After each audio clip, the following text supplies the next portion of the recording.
नमस्कार, मैं हूँ सूरज तोमर। स्वागत करता हूँ आप सभी का देवभूमि उत्तराखंड की खूबसूरत बिनार घाटी के खूबसूरत पहाड़ों से।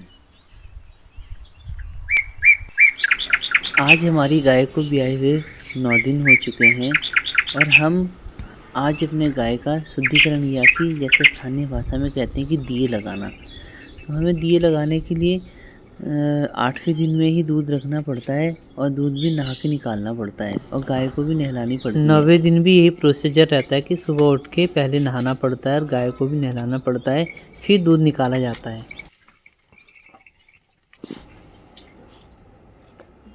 हमें गाय के ना पैर बांधने पड़ते हैं क्योंकि ये गाय थोड़ा लात लूत मारती है, उछलती रहती है, इससे डर लगता है क्योंकि ये पैर बांधने के बाद भी ये दूध गिरा ही देती है, तो इसलिए 2 हाथ से दूध नहीं निकाला जाता, फिर हम 1 हाथ से ही दूध निकालते हैं।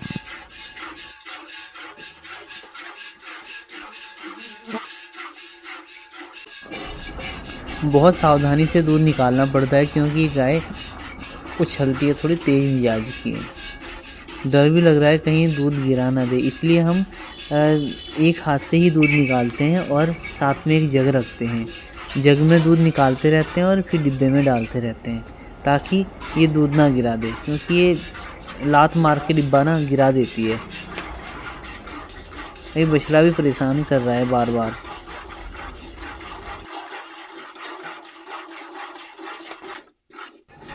मैं तो सोच रहा था कि इस गाय को बेच देते हैं, पर मम्मी ने मना किया कि इस गाय को हम नहीं बेचते क्योंकि दूध भी अच्छा देती है। ये दूध देते हुए थोड़ा परेशान करती है, इसलिए मैंने सोचा कि इसको बेच देते हैं। फिर मम्मी ने कहा अगर आगे दूसरी गाय लाएंगे वो भी ऐसे ही करेगी तो इसलिए अब इसे ना बेचने का मन बना लिया कि इस गाय को हम नहीं बेचेंगे।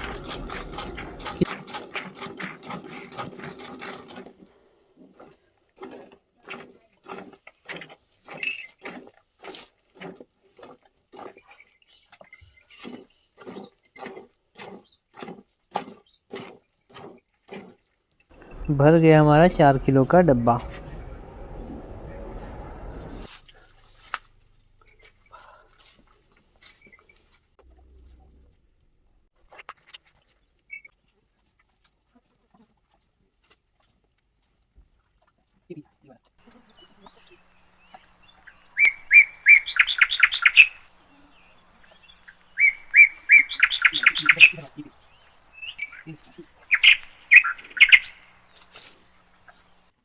ये बछड़ा दूध पी रहा है।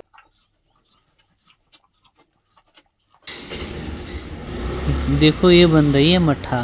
पहले तो हम लकड़ी के बर्तन में, जिसको नयारी कहते हैं, उसमें लकड़ी की चरखी होती थी, उससे मट्ठा बनाते थे। पर अब साइंस बहुत आगे बढ़ चुकी है, तो इसलिए इलेक्ट्रॉनिक मशीन से ही मट्ठा बनाई जाती है। ये लगा रहे हैं हम दिए, और दिए लगाने के लिए हम गाय के खूंटे को ही पूजते हैं जिससे गाय बांधी जाती है। उसे धूप देते हैं, उसमें दूध चढ़ाया जाता है और फिर गाय को तिलक लगाया जाता है और भद्राज के नाम से पूजा की जाती है। क्योंकि हम गाय भद्राज देवता के नाम से ही पालते हैं, इसलिए हमें भद्राज देवता के नाम से ही पूजा करनी होती है। ये है मट्ठा बनाने के पुराने उपकरण।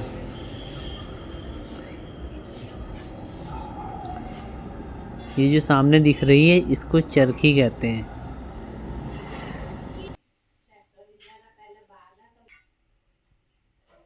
इसी दिन बाना पड़ेगा वो।